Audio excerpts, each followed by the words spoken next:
Well, welcome back. This is part two of this little mini-series on the roots of evolutionism. Not exactly sure how many episodes this may take. It may take another one, maybe take another two, maybe 3 episodes to get this done. But we'll see how far we go and where we end up at. So in the last video, we talked about Auguste Comte, C-O-M-P-T-E, in the 1840s, was writing about how do we get rid of the idea of biblical Christianity and come up with something else, calling it the religion of the future. Along with this religion of the future, he comes up with a couple things that are pretty important. He talks about this idea of positive philosophy, and he has an argument against it from a gentleman by the name of Leader, who says it this way. Page 70 of Isis Unveiled.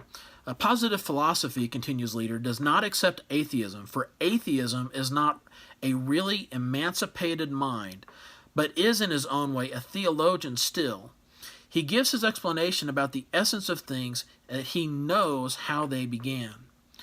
Atheism is pantheism, and the system is quite theological, and yet it belongs to an ancient party. Now, as much as I disagree with the basis of this book, Isis Unveiled, it is laying out structurally and clearly the understanding of what this other worldview, evolutionism, is really about. It is the stripping away of God and replacing it with something that is not God. As 1 Timothy 4 said, the doctrines of demons. And so let's take a look a little bit more about this thing from Isis Unveiled. After inventing his philosophy, he named it a religion, and the disciples have surpassed the reformer. And they surpassed him in absurdity. And so here's the thing that H.P. Blavatsky is talking about in Comte, is that his ideas were so crazy that his followers came up with even crazier things. And they started refuting, or started just simply calling anything that was spiritual or anything associated with spiritualism, they just started calling it idiocy. That it's just incredibly stupid. And then they came up with this next idea: in order to destroy, you must replace. In order to destroy, you must replace. And what came out of Auguste Comte's ideas here in 1849 is that people who followed his teaching were trying to create a reformation of the French Revolution. Let's try to bring this some credibility, and how do we replace these things? And what happened, as H.P. Blavatsky is documenting the history of their belief system, is that it came down to this idea is that to destroy, you must replace. 10 years later, 10 years after Auguste Comte comes up with this idea of positivism, or a religion of the future, or this idea of how do we get God out of religion and replace it with something. 10 years after he started writing this, a gentleman gets on a boat by the name of Charles Darwin. And so Charles Darwin goes out in 1830s, is on the Beagle expedition, and he writes this book, and it becomes a great big seller 10 years after Auguste Comte comes up with this whole idea. It's published in 1859. It is On the Origin of Species by the Means of Natural Selection, and the subtitle, we've already talked about it in an earlier episode, is The Preservation of Favored Races in the Struggle for Life. Now, in this idea that Darwin starts presenting on evolutionism, it seems to be a really good textbook of how do we, in order to destroy faith, we have to replace it with something else. And so through Auguste Comte's teaching and through his idea of positivism, it comes up with this idea of how do we not just only reject theology, biblical theology, but also how do we reject the supernatural? Because we have to reject both in order to destroy the idea of the supernatural, and therefore destroy the idea of God. We have to destroy these things and replace them, and here's what it did. What it does is that the word atheist starts getting used now in this idea. And here's what H.P. Blavatsky writes in this idea of evolution, Darwinism, and atheism.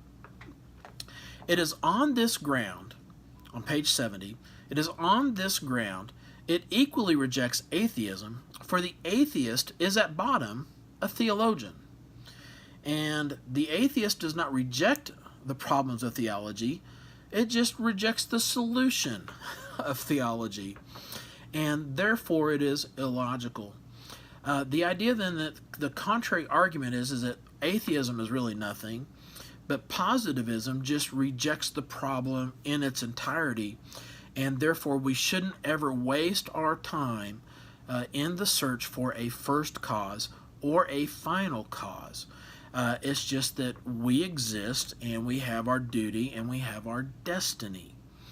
In this idea, building on Kant, building now on Darwinism, some of these things happened as H.P. Blavatsky continues to talk about this idea in Isis Unveiled. According to positivism, page 71, this order will reign, and is quoting a gentleman by the name of de Merville, said the order will begin to reign in the human mind only on the day when psychology becomes a sort of cerebral physics and history is a kind of social physics. If you think about where our education system has gone, we, in our study of physics and in our study of sociology, have eliminated the supernatural out of our culture and have done exactly what this book, Isis Unveiled, talks about. How do we systematically argue against the Bible? We just destroy it and we replace it with another belief system. Here's some things that are happening here, also on page 71. The positivists of America have joined hands in their untiring efforts to overthrow spiritualism.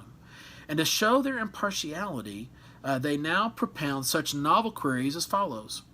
How much rationality is there in the dogmas of the Immaculate Conception, the Trinity, and transubstantiation? These are the three basic things that the Catholic Church are founded upon. And can we, if these things are submitted, can we submit these things to the tests of physiology, mathematics, and chemistry? In other words, that can a virgin give birth?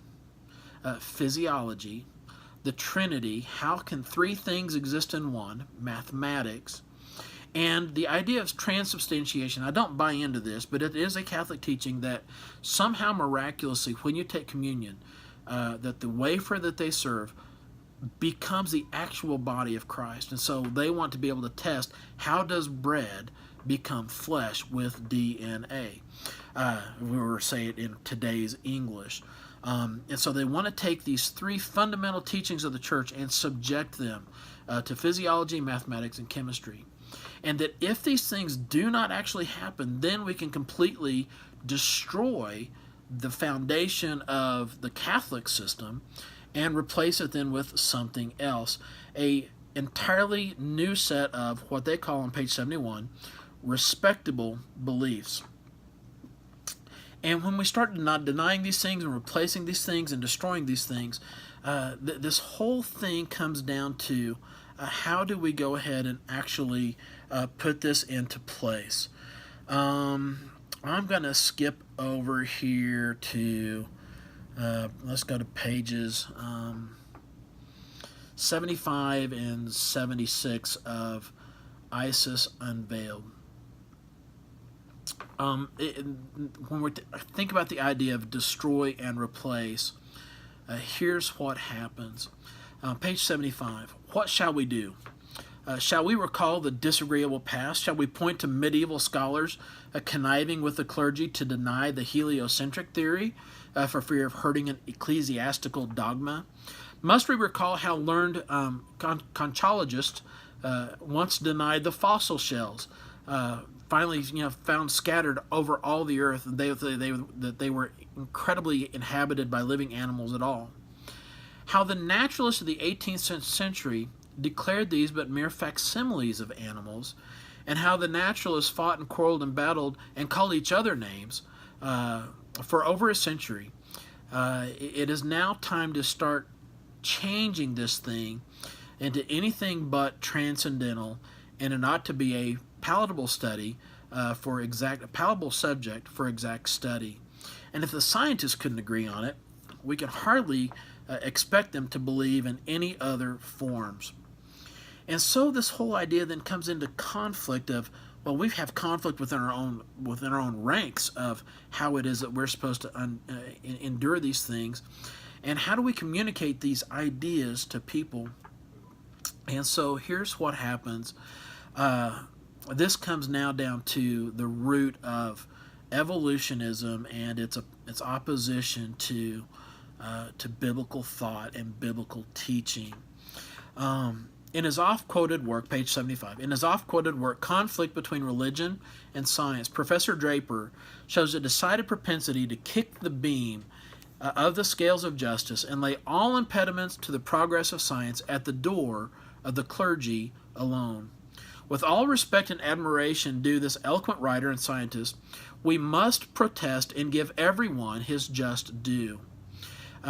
Many of the above enumerated discoveries mentioned by the author of the Conflict, in every case he denounces a bitter resistance on the part of the clergy and keeps silent the like opposition invariably on how each new discovery at the hands of science. His claim on behalf of science that knowledge is power is undoubtedly just, but the abuse of power, whether it proceeds from the excess of wisdom or the ignorance, is alike obnoxious in effects. And besides, it says, the clergy are silenced now. Their protests at this day would scarcely be noticed in the world of science. But while theology is kept in the background, scientists have seized the scepter of despotism with both hands, and they use it like a cherubim and the flaming sword of Eden to keep people away from the tree of immortal life within the world of perishable matter. That's an interesting equivalence, that the arrogance of the scientists, the evolutionary scientists, in their understanding, while they don't realize it, they are keeping people away from Eden, just as the clergy, I believe, sometimes keep people away from this concept of Eden as well. And so here's the last thing I want to leave you with. Here's what H.P. Blavatsky says in this one last thought. This is on page 78 of Isis Unveiled. Towards science as a whole, as a divine goal, the whole civilized world ought to look with respect and veneration, for science alone can enable man to understand the deity by the true appreciation of his works. Science is the understanding of truth and facts, says Webster. It is an investigation of truth for its own sake and a pursuit of pure knowledge. Now, if the definition be correct, then the majority of our modern scholars have proved false to their goddess, truth for its own sake. And where should the keys of every truth in nature be searched for, unless they are explored by the mystery of psychology? It is in that questioning nature so many men of science should daintily sort over her facts and choose only for such a study the best that bolster their prejudices.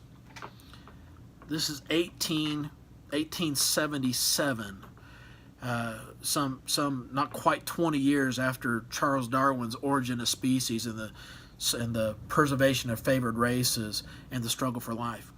Watch what H.P. Blavatsky says in Isis Unveiled, that scientists only study the things that make their case, and they only talk about the things that bolster their prejudices. Thank you for listening to this episode. We're going to do a little bit more in the next episode on this idea of the roots of evolutionism.